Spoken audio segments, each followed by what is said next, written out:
இப்போது குடியரசுத் தலைவர் இந்திய ஆயுத படைகளின் தலைமை தளபதி ஆவார். அதே குடியரசுத் தலைவர் நாட்டின் தலைவராகவும் மிக உயர்ந்த பதவி நிலையையும் வகிக்கிறார். கூற்று சரி.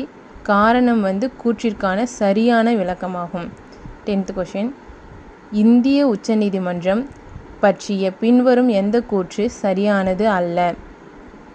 எது இந்தியாவின் உச்சநீதிமன்றம் நாட்டின் மிக உயர்ந்த நீதிமன்றம் ஆகும். தவறு. இந்திய அரசியலமைப்பு சட்டத்தின் 4வது அத்தியாயத்தின் கீழ் பகுதி 5 படி நிறுவப்பட்டது. தவறு. ஓர் உயர் நீதிமன்றத்திலிருந்து மற்றொரு நீதிமன்றத்துக்கு வழக்குகளை உச்ச நீதிமன்றத்தால் மாற்ற முடியாது. சரி. இதன் முடிவுகள் அனைத்து நீதிமன்றங்களையும் கட்டுப்படுத்த